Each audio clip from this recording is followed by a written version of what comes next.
Welcome to Lantern Voices, a podcast by Lantern Publishing and Media. Welcome to another episode of Lantern Voices. For all our new listeners out there, thank you for tuning in. My name is Louisa. I am your host for this episode about writing vegan books for children. We will talk today to author Cheryl Moss and Anouk Frolic about the challenges and joys of writing books that are made for children, but they are also aligned with the principles of veganism. If you're new here, please allow me to introduce ourselves. Lantern Voices is a podcast by Lantern Publishing and Media. We are an indie non-for-profit publisher focused on sharing books about veganism, animal activism, climate activism, and pretty much anything that can help us be kinder, more compassionate, and mend our relationship with our home planet Earth. For those of you returning to our podcast, thank you so much. It makes us super happy to have you here again. Now, everyone, please come on in, get some coffee, some tea, some water, get comfy, and let's get started on today's episode.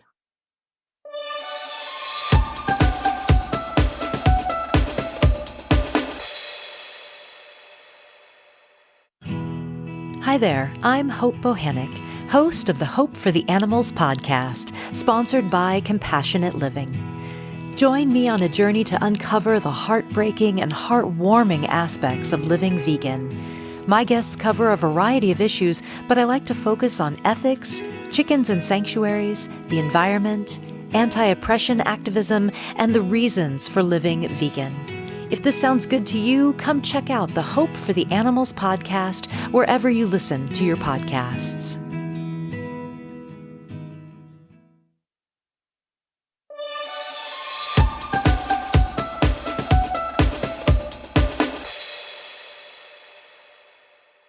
Today's topic is vegan books for children. Depending where you are and who you're talking to, when you put the words vegan and children in the same sentence, people will have something to say about it. The two authors I have with me here today decided that they would tackle this challenge. They looked at it and were like, you know what? Yeah, I'm going to create a book for kids and it will talk about how eating and exploiting animals is simply not okay. Their books are beautifully written and illustrated. Join me to welcome Anouk Frolic, author of the Be Kind Alphabet, and Cheryl Moss, author of the books Gabriel, Cluck, and Pickle. Welcome, Anouk. Welcome, Cheryl. Hello, nice to be here. Nice to be here. Thank you. Thank you for joining us. I'm going to briefly introduce you to our listeners in case someone hasn't heard about you yet. So I'm going to start alphabetically with Anouk. Besides being the author of and illustrator of the book, The Be Kind Alphabet, Anouk Frolic is a longtime vegan animal rights activist who has used her artistic talents to be a voice for the animals. She currently lives with her family in Toronto, where she works as an illustrator at her own company, Anouk's Arc. The Be Kind Alphabet is her first children's book, but she has already created plenty of eco-educational games and puzzles about endangered species to ensure that our beautiful planet is healthy for future generations. Cheryl Moss is a vegan animal activist based in Las Vegas. She has written 4 books for children, including the 3 she published with Lantern. Her trilogy of books was illustrated by Irene Blasco, and they are part of a larger project called Better Life for Animals. Did I get everything right? Wonderful. I would like to start off by getting to know your activist journey a little bit better. So if you could walk us through from what made you realize that you wanted to be vegan, or maybe you were raised as vegans, to the point that you decided that kids needed to be included in that vegan movement. Whoever wants to start first, please go ahead. All right, I'll jump in. Hi, Anouk here. I was raised vegetarian. My mom, when she moved to Canada from Holland, became vegetarian. And so she was very agreeable to my desires because I've had an affiliation with animals since I was as far back as I can remember. I remember rescuing a squirrel whose mother had been hit by a car, and the squirrel ended up living with me for the better part of a year. I used to sing songs to it at night, and it actually came to school with me sometimes. Like it would just run around on my neck and up and down my legs, and my friends today still remember that I had a squirrel at school. I also, when I lived in Los Angeles in my 20s, I helped out at a wildlife refuge where I was helping to rehabilitate indigenous species like squirrels and raccoons.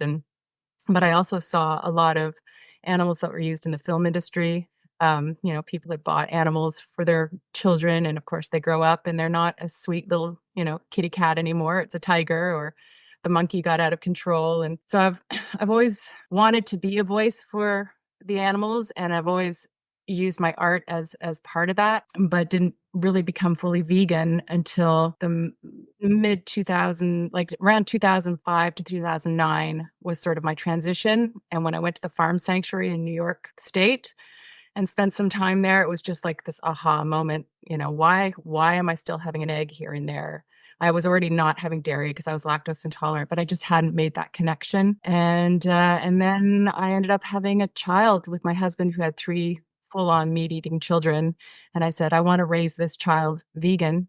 And he was very supportive of that. And so it just sort of spurred me on. And when my child was in my belly is when I started to write this book for her.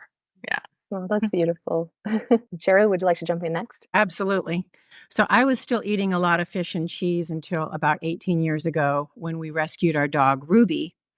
And Ruby was my first pet who was a true family member, because before that I was always working and I really didn't have that kind of relationship with them. But with Ruby, everything shifted. Around that same time, I had heard a story about a pet chicken on NPR. And I remember that the story moved from like a background story to like a feature in my world. It's like, how could I love this dog as much as I love my own children and not extend this to all animals? And I had said to a friend back then, I said, we don't even give animals a life, and I am done. And I haven't looked back. I actually felt like the Grinch, whose heart grew that many sizes that day. I started volunteering at the animal shelters, fostering dogs, and we set up a Share a Dog app. And it all made me realize that as children, we have access to this we're all the same connection, which urban life, at least in my experience, had tried to drive out of us as we age. And children are the future, and they deserve to know the truth. So that's been my journey with. You're here. Yeah. Yeah, that's why I'm here. Awesome. And I love that to have you both here today. This is a topic that's very close to my heart in particular. First, because I love children's books, and second, because I became a vegetarian when I was 13 because of a children's book. So it wasn't even written intended for like a vegan audience or anything, but they had a description of a connection between a human and a hare, I think, and how everything was feeling and everything, and what happened when those animals were hunted in the forest, that it just stuck with me. And I walked to my mom and I was like, Mom, I don't want to eat meat anymore. And my mom was like, it's easy, I'll help you out. So she was great at that aspect. And that's how I started my own journey. So I do believe in the work that both of you do, and I think that's very important to have this message reaching out to kids and their parents. So thank you. I love when you can pinpoint that moment. It's like this was the turning point. Yeah. Both of you wrote picture books, and for those who don't know, picture books are like books that the pictures help tell the story. They're not that they are just to make it look pretty. And I have a question first for Cheryl. You wrote a trilogy of books, and they have 3 very defined storylines. So Pickle is the story of a piglet that's rescued by a sanctuary. Cluck is about a baby chicken that was born in a sanctuary. And Gabriel tells the story of a calf during the COVID pandemic that was rescued by a child activist. I find it interesting that they don't sugarcoat reality, but they're also bringing a hopeful message. How was it for you to write stories like that? Well, while they don't address the deepest horrors, I want children to know the truth. And some of the images were created in order to provoke questions, such as, why is Gabriel all alone in that tight pen? Or what happens to the chicks that don't make it to the sanctuary? Or where are all those pigs in that cargo transport truck going? I want those questions. I want children to see those pictures and maybe ask those questions of their parents. And, Gabriel was written during the pandemic when they were pouring out milk as a result of the distribution backlog. And a famous chef was on NPR suggesting that the restaurant industry should take over the nation's food delivery.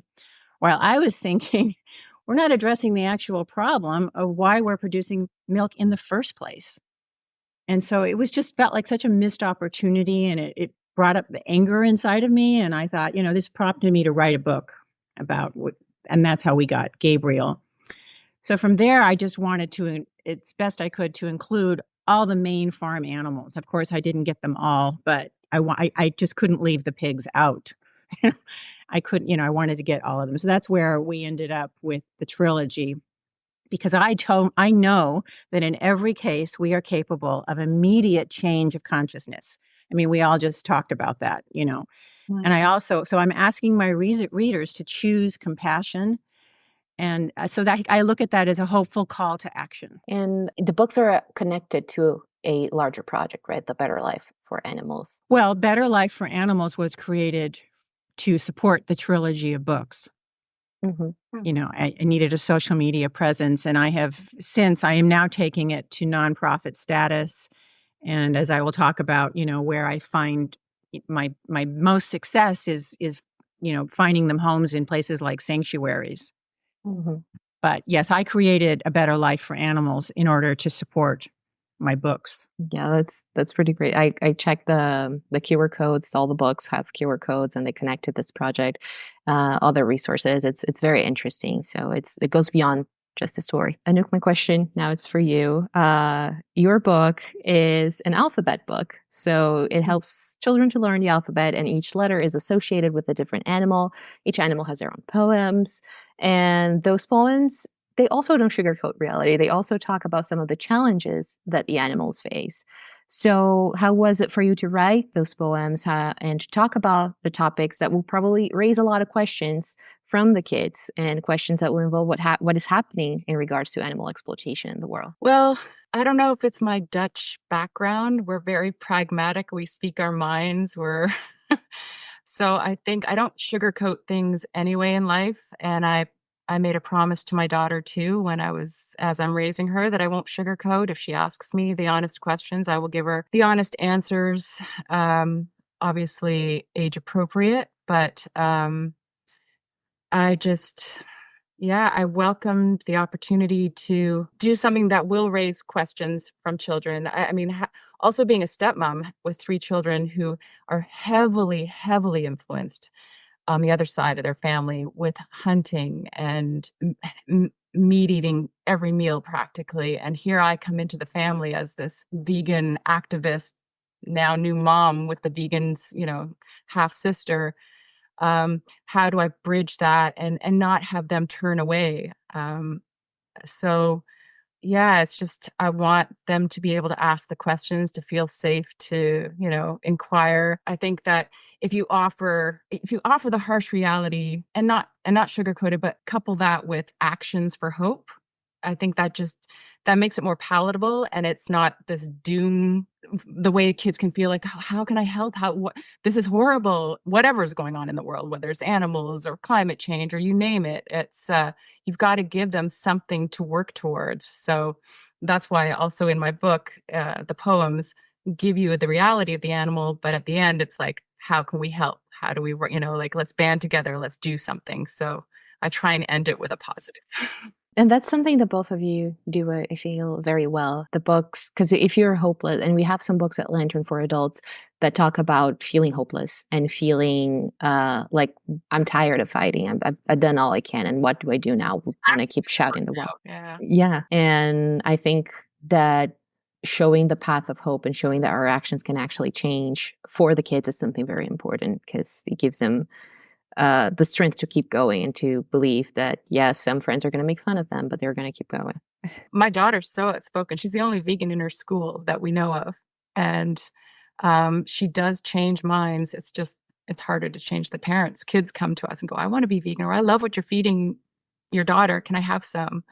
But it's, getting the parents to get behind that is a little trickier. But you were lucky you had a mom who was saying, yeah, I'm going to help you with this at 13. So, and I do think a lot of girls, I don't know why it is, but a lot of girls also tend to find their way towards vegetarianism or that compassion around that age. Interesting. They have a supportive family, all the better. That is very interesting.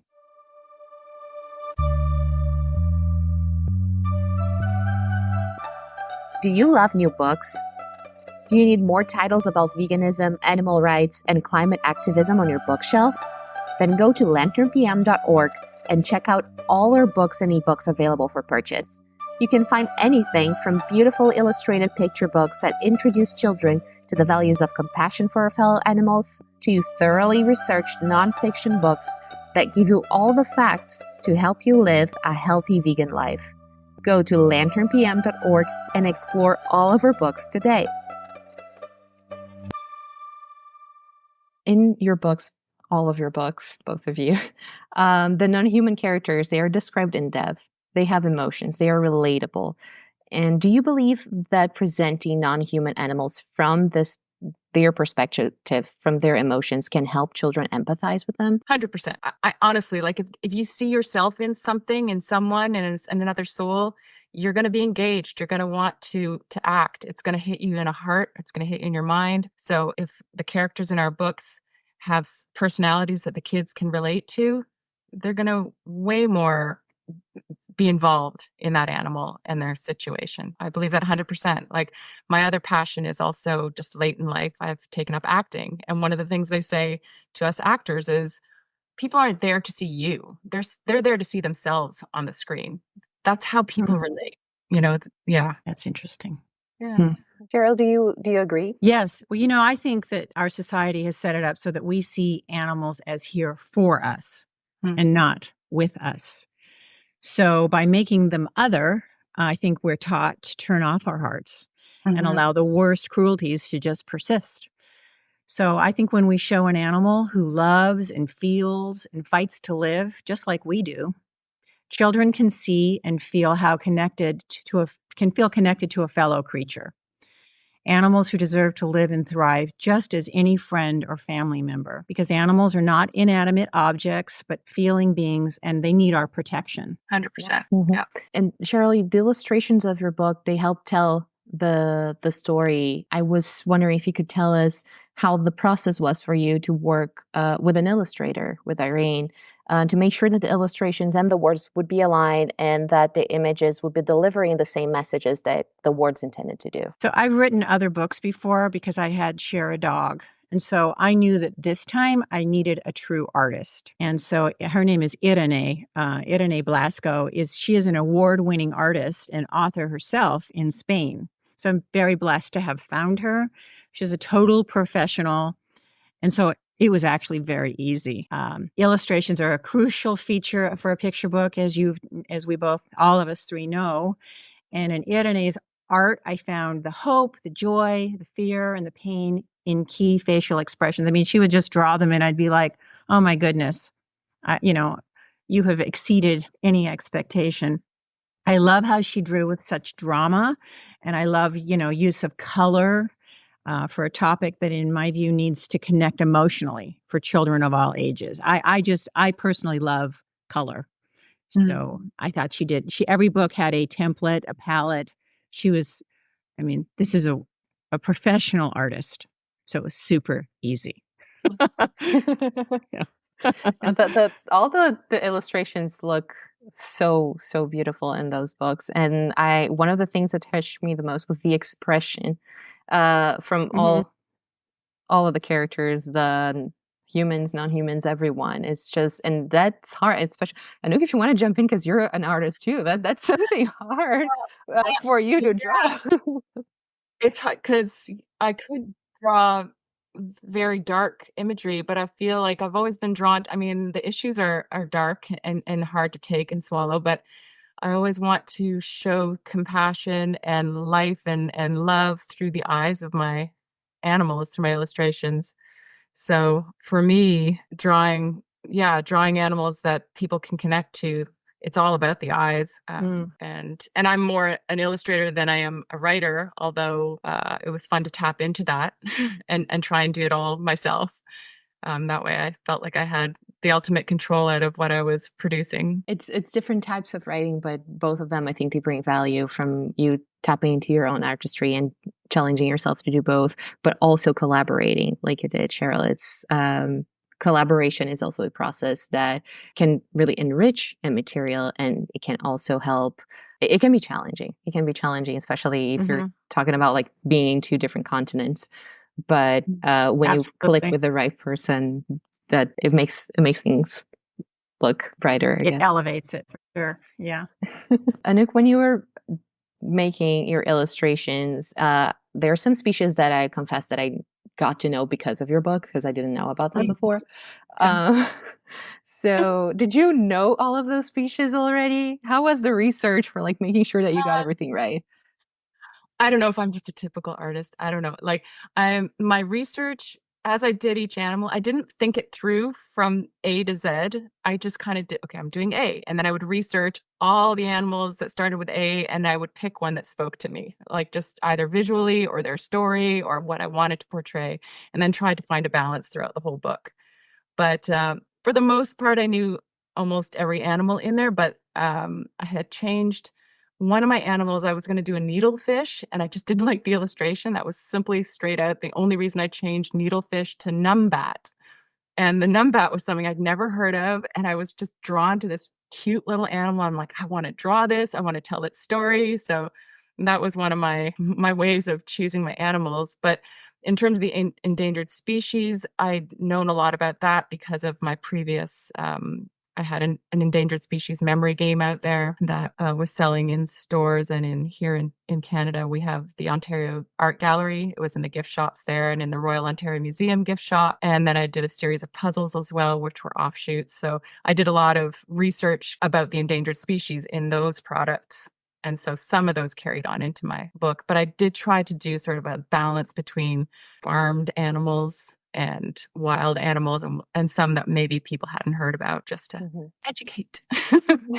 It is something that we, and the publishing side, we try to take care of, making sure that things are as they are in real life, especially like in children's books. So I once talked to an editor who works at one of the big publishers, and she opened one of her picture books, and she was like, "You have no idea how much time it took for us to draw this plant, right?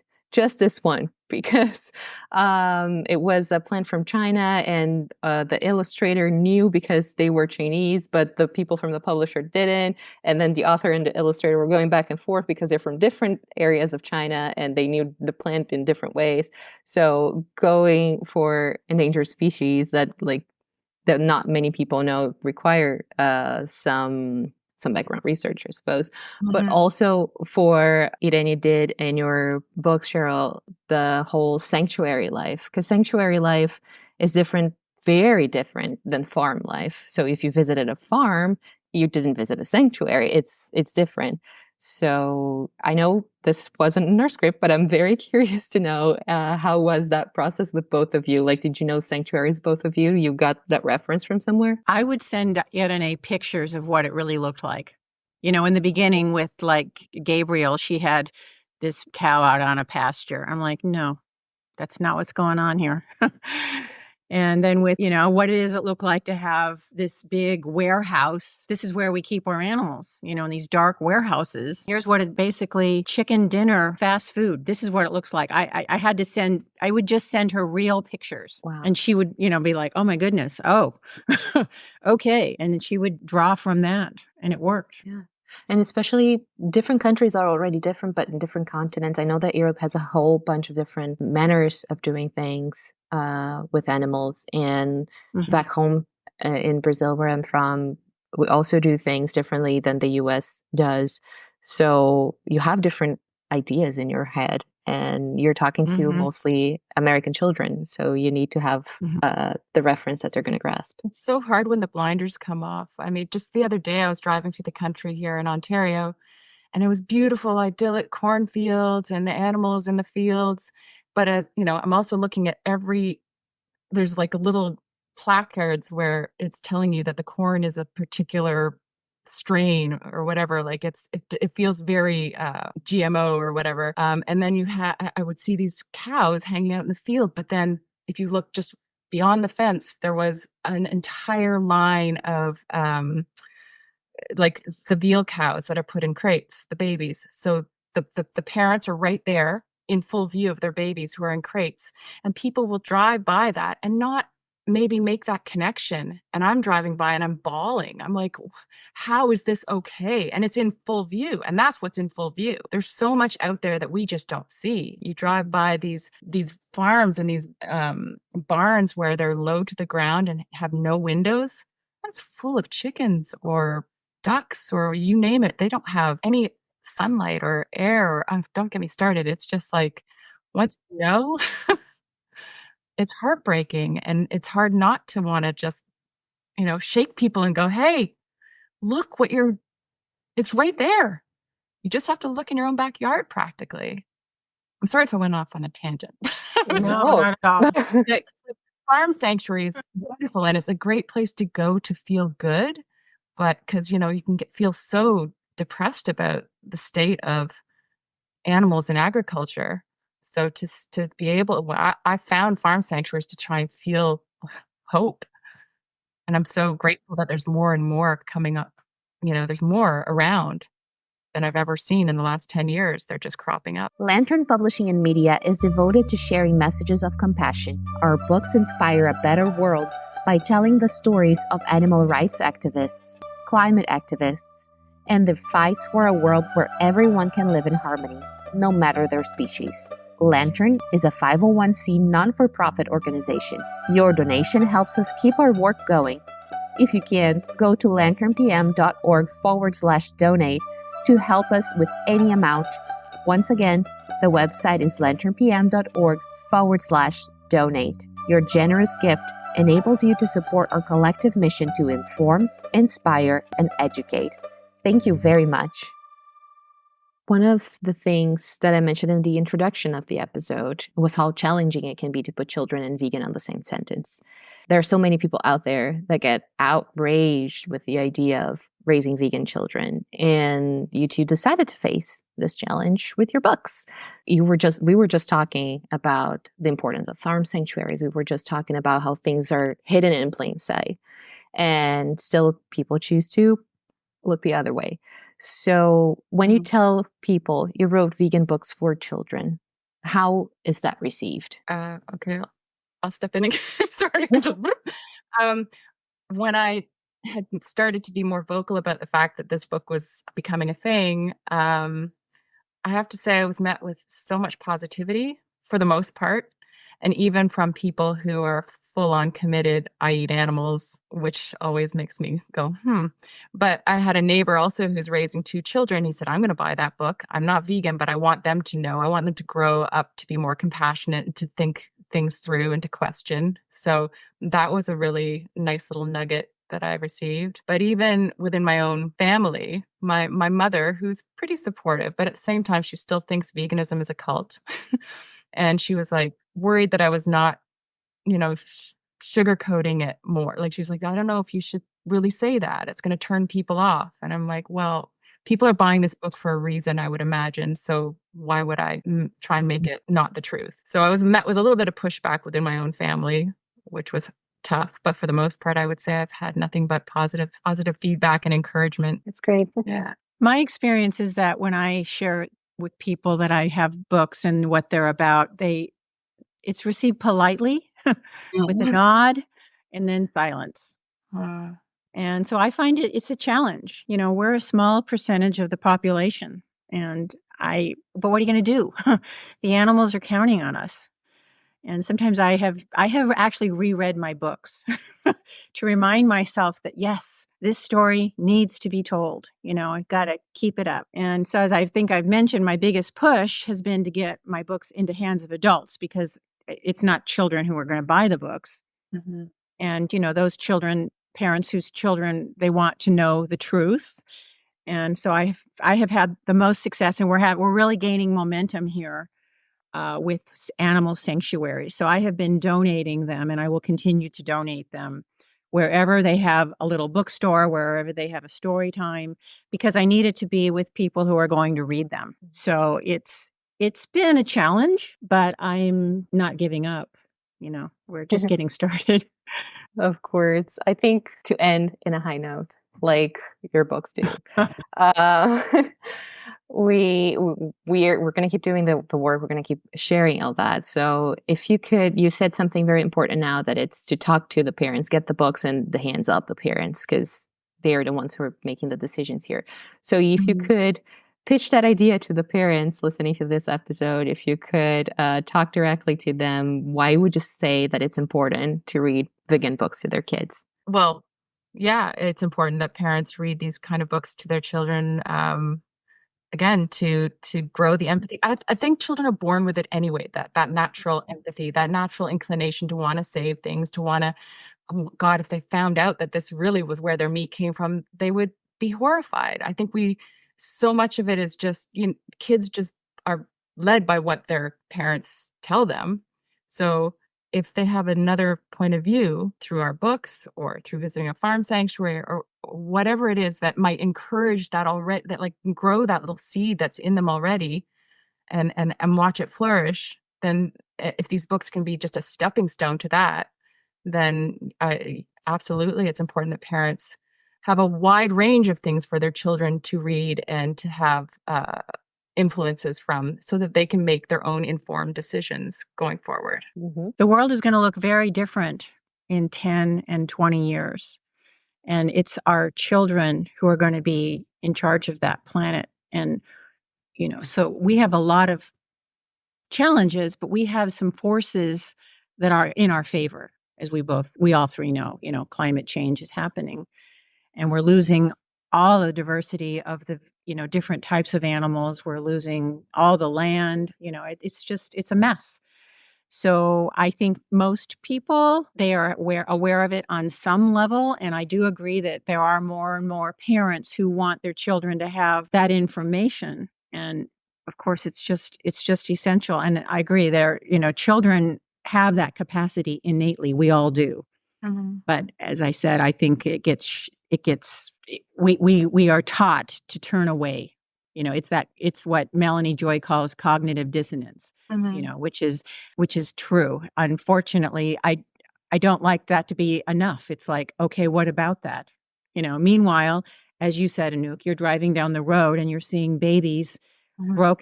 broken up from their families and animals without air or light. Mm-hmm. How can you ignore this?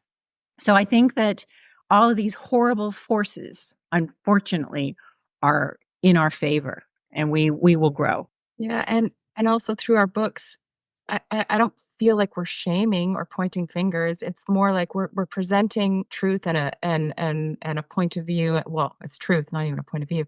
But like you can't change minds and hearts by saying, "Oh my God, you're so bad for doing that." But if you just present them with the truth and let them come to those decisions on their own, or lead by example, or just we're just providing material to open your hearts and your minds. That's how I see it. Because I know that within my own life, I can't change the 3 children that I've raised, my stepchildren. If they want to become vegan, vegetarian when they're older, that's maybe I've made an impact in their lives. I don't know, but like I can only lead by example and be vocal and continue marching to my beat and raising my child who's doing the same now with her friends, and but do it in as loving and empathic and compassionate way as you possibly can. Because if you just stand there on your high horse and look down at people, they will turn away. They don't want to see that shame. They don't want to look in the mirror and feel like they're doing something wrong. Yeah, nobody likes to be the bad guy. And No. when you're confronted to that reality, you can either put your hand in your conscience or you can pretend that you're not seeing it. That's how I keep encountering people in life. Yeah. Yeah, it's like, well, stop apologizing for eating meat. Maybe look at why you're apologizing. Family dinners are rife with that. It's like, well, I'm so sorry we're eating chicken. Well, why are you doing that? Why are you apologizing? Maybe just don't have the chicken. Just a thought. Don't apologize to me. Yeah. It's not me. Huh? Yeah. What about the apologize. chicken? Chicken, please. Yeah. Oh, God. Oh, thank you very much, Anouk and Cheryl, for being here today. It was a real pleasure Thank you. talking to both of you. Likewise.